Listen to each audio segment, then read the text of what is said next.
Retrouvez le journal écho de Lyon Décideur avec Axelio, spécialisé dans l'executive search et le recrutement pour les fonctions de dirigeants, cadres et experts à Lyon, Paris et à l'international.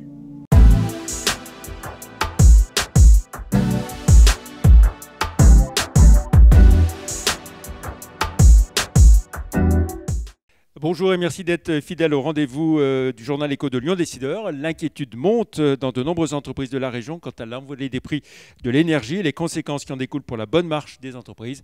Explication avec Philippe Guérand, le président de la CCI de région Auvergne-Rhône-Alpes, avec qui nous parlerons aussi des rendez-vous de la Team France Export qui commence la semaine prochaine.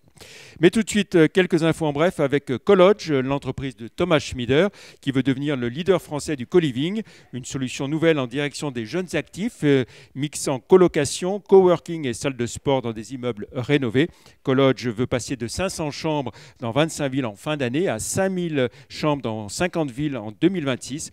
Au passage, Thomas Schmieder prévoit de créer une foncière et devra lever autour de 500 millions d'euros. Un projet à 96 millions d'euros pour Tony Parker à Villard-de-Lans-Corançon, la station iséroise sur laquelle le patron de l'Asvel a jeté son dévolu. Tipeee veut réaliser un complexe hôtelier 4 étoiles de 132 appartements avec 900 lits, un centre de loisirs indoor, des boutiques et des restaurants. L'ambition de l'ancien basketteur et ancienne star de la NBA est de faire vivre la station pendant les 4 saisons de l'année. Serfim, l'entreprise de Guy et Alexandra Mathiolon, spécialisée dans les travaux publics, l'environnement et les énergies renouvelables, rachète Electralp à Bourdoisan, une société de 9 personnes spécialisée dans les travaux électriques en montagne. Electralp sera intégré à la branche énergie de Serfim. L'ensemble du groupe lyonnais vise plus de 500 millions d'euros de chiffre d'affaires en 2022 avec 2600 salariés. Mercato prolongé chez les avocats lyonnais, Hubert de Boisse quitte Lexcase sur fond de divergences stratégiques et crée un nouveau cabinet Bunch avec des associés qui le suivent de chez Lexcase et des collaborateurs, soit une dizaine de personnes pour commencer. Enfin, le chiffre du jour, 21, comme le 21 octobre, c'est aussi une date, celle du closing de la vente de l'OL à Eagle Football de John Textor, initialement prévue le 30 septembre. Elle a été repoussée de 3 semaines. Le temps pour John Textor de rassembler tous les fonds nécessaires pour cette acquisition. Le temps aussi d'avoir le feu vert de tous les banquiers de l'OL. Voilà, on retrouve à présent notre invité Philippe Guérand. Bonjour. Bonjour Jean-Pierre Vacher. Vous êtes le président de la Chambre de commerce et d'industrie de région Auvergne-Rhône-Alpes. Beaucoup d'inquiétudes à venir chez les chefs d'entreprise pour les prochains mois sur les prix de l'énergie notamment. Mais en attendant, on peut dire que jusqu'à maintenant, l'activité était plutôt bonne. Les carnets de commandes sont bien remplis encore. Oui, nous sommes dans une situation assez paradoxale dans laquelle, lorsqu'on regarde les résultats des entreprises, objectivement, ils sont bons. En revanche, lorsqu'on se projette, même à quelques mois, il y a énormément d'inquiétudes. Et cet écart-là est en train de grandir. Les raisons, on les connaît, la hausse du prix des matières premières, la hausse du prix de l'énergie, et puis les difficultés de recrutement qui ne s'arrangent pas. Et donc, les entreprises sont dans une situation qui n'a rien à voir avec celle du Covid, où tout s'était arrêté de manière administrative et tout était reparti de manière égale dans le monde. Là, c'est le modèle économique même qui est attaqué, c'est-à-dire que ce sont les marges des entreprises. L'activité est là, l'activité est présente. En revanche, les marges sont attaquées et avec des différentiels dans le monde, puisque les États-Unis, par exemple, ne sont pas du tout dans la même situation que nous. Donc, c'est beaucoup plus inquiétant aujourd'hui. Alors, quels sont les secteurs les plus touchés par l'envolée des prix de l'énergie, prix des matières premières dans la région? Alors, clairement, il y a 2 catégories. L'industrie, et nous savons que nous sommes une très grande région industrielle, donc nous sommes très touchés. L'industrie est évidemment une très grande utilisatrice d'énergie. Et puis, tous les artisans, les commerçants, les petits services qui utilisent de l'électricité ou du gaz dans leur fabrication. Typiquement les boulangers. Voilà. Et donc ceux-là sont également très touchés avec des moyens très limités pour faire face à des hausses de prix qui se situent entre 60 et 120% sur les contrats en cours, mais lorsque vous arrivez en fin de contrat et que vous devez le renouveler, alors là, ce sont des multiples entre 5 et 20. Donc là, c'est vraiment, ça remet en cause complètement le modèle économique. Et là, qu'est-ce qu'on fait? On refuse de signer, on ne signe pas, comme suggéré le président? Refuser de signer, ça veut dire qu'on n'est pas alimenté, donc oui. C'est très compliqué. Oui. Donc on voit des boutiques qui arrêtent, on voit des artisans qui ferment, et nous voyons des industries qui se reformatent, parfois qui arrêtent des lignes, Et puis tout le monde connaît les grandes enseignes qui ont fermé complètement. Alors le gouvernement a annoncé un certain nombre de mesures d'aide pour les entreprises qui tombent dans le jour, qui passent dans le rouge, plusieurs mois de suite. Vous considérez que vous avez été entendu ? Oui, alors d'abord on salue les mesures du gouvernement, bien entendu, qui suit ce problème de manière extrêmement fine. Les activités énergo-intensives ont été vraiment entendues et il y a un vrai plan de soutien qui les accompagne. Nous souhaitons qu'il y ait une simplification pour les PME, parce que vraiment le dispositif est encore compliqué et Bruno Le Maire a annoncé, et je le remercie, une simplification à venir sur ces mesures. Et puis, il faut également s'occuper des activités non énergo-intensives, notamment les services dont j'ai parlé tout à l'heure. Et donc, là encore, nous avons des progrès à faire. Mais le gouvernement est à la tâche et il nous a entendus, oui. Alors, il y a eu des mesures qui ont été annoncées aussi pour le secteur du bâtiment. Est-ce que vous préconisez encore d'autres mesures ? Alors, pour l'instant, vous considérez que voilà, ça répond pour l'instant, non, il faut quand même augmenter l'intensité de ces mesures, je le dis encore une nouvelle fois. Parallèlement, il faut regarder ce qui va se passer dans le moyen terme, parce que là, nous sommes dans l'urgence. Dans le moyen terme, il va quand même bien falloir retrouver des équilibres économiques. Et là, pour l'instant, nous n'y sommes pas. Donc, c'est-à-dire que si nous continuons à avoir ces niveaux de prix de l'énergie, les activités soit vont s'arrêter, soit vont se délocaliser dans des endroits du monde, pour ceux qui le peuvent, bien entendu, qui sont beaucoup moins chers en termes de coût d'énergie. Donc, il faut vraiment faire l'urgence, traiter l'urgence, mais traiter aussi le moyen terme. C'est extrêmement important.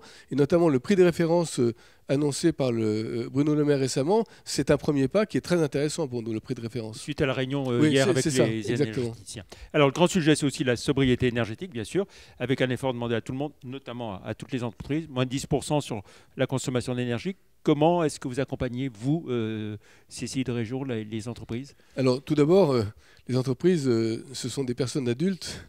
Et donc, vous imaginez bien qu'avec les prix auxquels elles sont confrontées, elles ont commencé depuis un moment à pratiquer des économies d'énergie.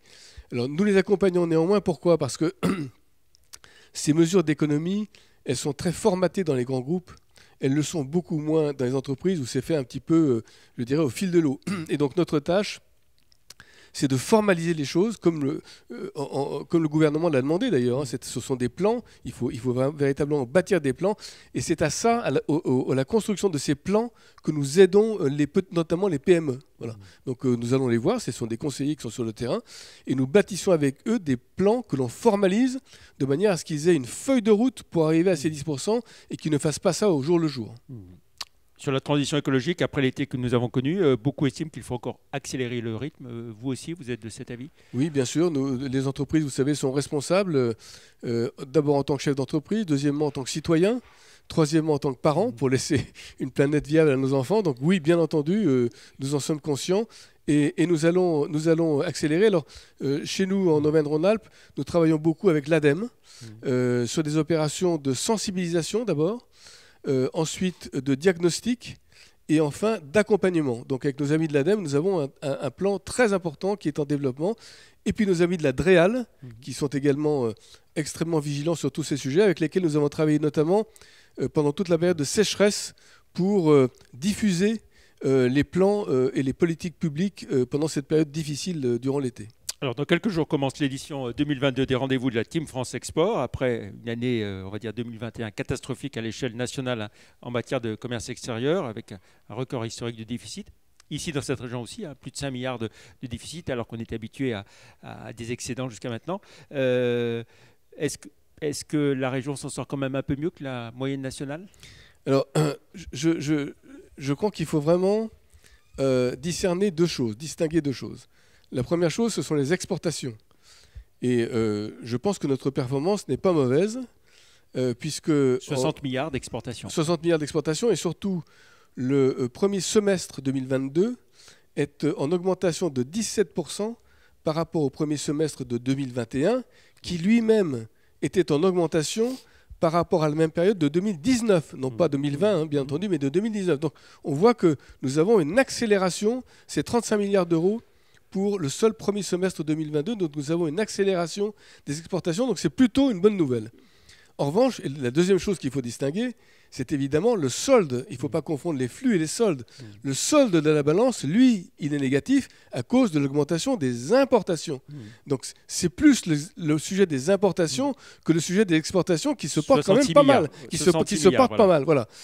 Et donc ce sujet des importations, il est évidemment lié à toute la politique de relocalisation menée à la fois par l'État au niveau national et évidemment par la région, avec un plan très fort mené par Laurent Wauquiez, par Stéphanie Pernaut. Et donc nous sommes complètement évidemment partie prenante de ce plan, parce que c'est comme ça aussi, c'est en jouant sur les deux tableaux, exportation et diminution des importations, que nous en sortirons. Et pour augmenter encore les exportations, qu'est-ce qu'il faut faire? Est-ce qu'il faut laisser l'euro continuer de baisser par rapport au dollar? Bien, écoutez, il faut continuer à travailler. Ce que nous constatons, c'est que nous avons quand même ici, dans la région, plus de 20 000 exportateurs, sur 130 000 au niveau national. Donc nous sommes surpondérés. Et donc nous avons la chance d'être une grande région sous-traitante et exportatrice. Mais il faut inciter, sensibiliser, former, préparer et projeter. C'est ce que nous faisons tous les jours avec la Team France Export, c'est-à-dire avec la région, avec Business France, avec BPI et puis tous nos partenaires, MEDEF, CPME. Export, c'est le regroupement de tous les acteurs concernés par l'export, et ça fonctionne plutôt pas mal. Oui, ça fonctionne très bien, notamment ici, puisque nous avons l'habitude culturellement de travailler ensemble, et donc nous formons véritablement une équipe. Si on devait dire quelques mots des temps forts de ces rendez-vous de la Team France Export, là, du 10 au 20 octobre. Hein. Alors, sur les temps forts, donc, nous avons une journée consacrée au VIE déjà. Alors, donc la journée consacrée au VIE, ça c'est à la région. Nous avons des journées réglementaires, notamment sur la propriété industrielle, que nous faisons avec la douane et l'INPI. Des challengez-vous avec les CCE, les conseillers du commerce extérieur. Des sujets sur les implantations avec l'OSCI, qui sont les partenaires privés à l'export, et puis sur la mobilité internationale avec Pôle emploi, qui fait partie de la Team France Export Auvergne-Rhône-Alpes. Voilà. Et puis alors les aides à l'export dans le cadre de la relance aussi, voilà, donc toujours aussi. Absolument, c'est le chèque relance export auquel ici abonde à la fois l'État mais aussi la région, et puis le chèque VIE donc qui prend en charge une partie du coût des VIE des jeunes qui sont envoyés à l'étranger. Voilà, donc le président de la CCI de région reste optimiste, volontariste, il faut être... malgré les difficultés.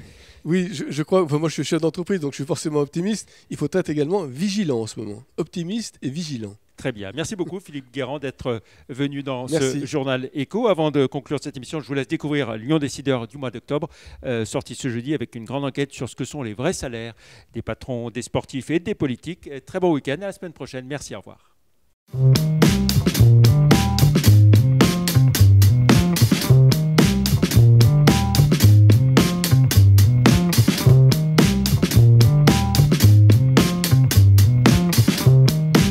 C'était le journal Écho de Lyon Décideur avec Axelio, spécialisé dans l'executive search et le recrutement pour les fonctions de dirigeants, cadres et experts à Lyon, Paris et à l'international.